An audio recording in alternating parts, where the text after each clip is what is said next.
What up? It's your boy, Dick Incredible Man. Yes, I am back at it again, and this is New Amsterdam Season 3, Episode 2 review. And oh my gosh, man, this episode, it got real emotional, man. Let's get into it. Like I said, man, this episode went crazy, man, because it got like all kind of hardcore emotional. I shed a couple tears dealing with some of the stuff that took place this episode. I guess we'll just dive right into it, man. Let's just go ahead and talk about it. It's Iggy, man. Iggy's whole story just kind of brought tears to me, man, because I did not expect none of this, man. We've seen this show for 2 seasons. 2 seasons, and we've had inklings at Iggy's life and story, but we never actually really found out anything major.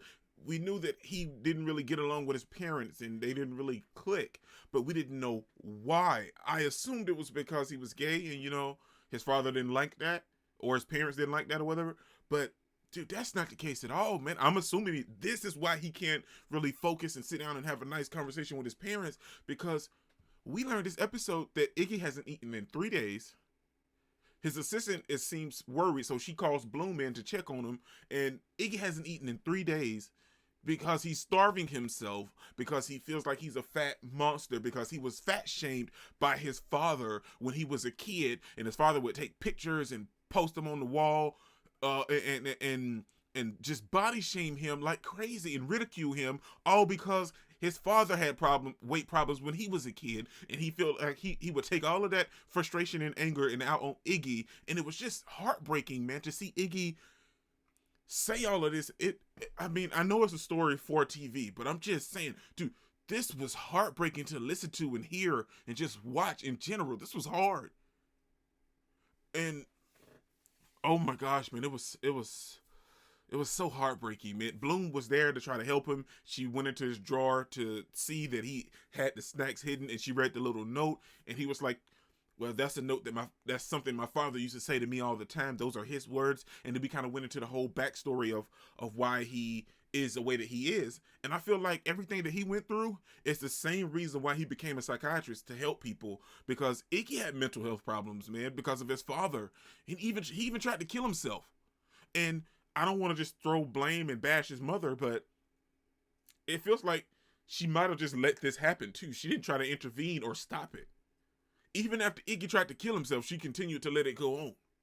And that's just heartbreaking, man. Bloom was crying, I was crying, Iggy was upset, and after it was all said and done, Iggy kind of just tore into Bloom, when all she was trying to do was help, but he didn't want or felt like he needed her help. And Bloom was steady trying to get him there, man, and they ended up in the hallway discussing it, and she was like, what you're doing, people have died from it. And in that moment, Iggy felt like, oh my gosh, everybody sees and everybody hears, and he was so, like, he was in the zone. And when they went into the room to talk and have a discussion, he just tore into Bloom, because she was trying to tell him that, I can kind of relate a little bit, because, she was an addict herself. And he was like, oh no, this is not the same thing. I'm harming myself, and you harmed your patients. You almost killed your patients. So, like, I understand why he felt that way, but the way that he tore into Bloom, and it just didn't have to happen that way. And I understand, but it was so hardcore the way that he tore her. She was so upset, but she didn't, because she knew that it wasn't like Iggy, like, rationally thinking. She didn't bat an eye. She didn't, she told him that it was wrong, because he was her psychiatrist and helped her realize that she had that problem. So she wanted to be there and help him see through whatever he's going through. But it was, man, that whole scene was just hard, man. And I feel like even though they had that conversation, Iggy still wasn't kind of hearing Bloom a little bit. But once he talked to VJ, just before VJ went into surgery, and VJ asked him, told him he's such a good father, and if something happens to me, will you keep an eye out on Ella and the baby? And I feel like that whole situation right there made Iggy do a complete 180 and real 360, 180. Either way, made him realize that, you know what? I do have a problem, because then we learned about, like, his daughter saw him in a sweater and was like, "Oh, daddy, you look so pretty." And he was like, "No, I'm not. Look at my belly. I'm fat." And I feel like everything that VJ said in that moment made Iggy realize that, you know what? this is a problem for me. This is real, and I love that moment. Now dealing with that got me super emotional, man. That kind of just, ooh, that hurt, man. Now let's talk about the VJ stuff. We see that VJ, well, Reynolds came back for VJ because Max called him, and we see that Reynolds is actually helping VJ, but he doesn't want to do an invasive surgery because there's nothing really going on with VJ's heart here. Like it's messed up, and like it's been so exhausted because of COVID. So they tried to do something minor to help him, and in the long run, that didn't work. It worked for a little while, but it didn't stay. So they had to do the invasive surgery. They had to cut him open, put him on the table, and things were going smoothly at first, and then kind of flopped a little bit midway through the surgery. But I knew 100% that things wasn't going to end that way. I knew they weren't going to take VJ off because VJ is one of the main characters that started the show, man. He's a staple. I knew they weren't going to kill him. I knew they weren't going to kill him, but I did get a little worried that when they were in the operating room, man. I was a little worried a little bit, but him seeing his wife and his wife telling him that he need to be there for Ella and his granddaughter and giving him the little, I want to say piece of fruit, I don't know, and telling him that he needed his strength up, and he woke up and everybody's there for him and everything. That was a nice moment, and it's so good to have VJ back. I mean, I know he's not going to be operating or be a doctor right off the bat, but it's nice to have VJ back and Reynolds doing his thing, man. We also see Reynolds kind of being a little emotional because he's kind of left out of the loop of everything that's been going on because, you know, he's been living in San Francisco and he's wondering why everything seemed a little chilly or dark in New Amsterdam because, you know, they lost a lot of people because COVID hit them hard. And then we learned that Reynolds in San Francisco, they only lost 3 patients. I mean, that's good. I mean, you don't want a lot of people to die, but living through that and then coming here seeing that everybody had to live through something traumatic in New Amsterdam, like it hit Reynolds a little bit too, man. We see that Reynolds is affected a little bit emotionally as well, and I'm hoping that he stays around a little bit. I miss Reynolds, man. I want Reynolds back on the show. Let's talk about Helen. Helen still is kind of feeling some type of way because of COVID, where she doesn't really want to touch anybody, or she's not even open to continuing her relationship with Dr. Sheehan because, you know, she's afraid, and, you know, because their relationship was starting to bump off right there in the middle of at the beginning of the pandemic, and now they've had to stay away from each other. They can't touch each other, and now she's not touching anybody. Helen's just like terrified of touching someone, but at the same time, she's there for Ella because Ella's out there, you know, her OCD's kind of taking control because she's outside VJ's waiting room, and her OCD kind of takes over a little bit, and she goes into labor. She didn't even know she went into labor. Because of Helen, she knew that she went into labor, and because Helen was there, I feel like it was a good thing because she would have never knew that she went into labor. But she's 3 weeks early, and this is flipping Ella out, man, because she's worried about VJ, she's worried about something being wrong with the baby, like so many things could possibly go wrong. Her OCD's running rampant, and she's 3 weeks early. Now, Helen is there to keep Ella in check and keep her at bay and keep her calm, but Ella's losing her stuff, man, because her doula's not there. VJ's going into major surgery. The baby's 3 weeks early, and her OCD is going crazy, and she has to take this epidural, but long story short, the epidural doesn't work because she's too far along, and Helen is trying to tell her a story to keep her calm and keep her on focus, but it's not working, and she ends up telling her about her and Shen and her fear of touching him and the pandemic and all this other stuff to try to keep her focused on it, and it's not working. So now they're going to have to go ahead and have the baby, and Ella is flipping out. So long story short, we jump ahead and we see that she's having the baby. Cool. But she's having the baby, and she's still flipping out. So Helen has to keep her calm because the OBGYN wants her to push, but Ella doesn't want to push because she's afraid that it's been so many weeks, I'm way too early, maybe I ate some red meat. Like, her mind is just running rampant with her OCD about so many things that could possibly go wrong because of the baby being early, so she's terrified. The OBGYN tells Helen to keep her calm and, you know, hold her hand, and Helen is not touching her hand because Helen is gone. We know that Helen is on some other stuff, man, so she's doing everything she can.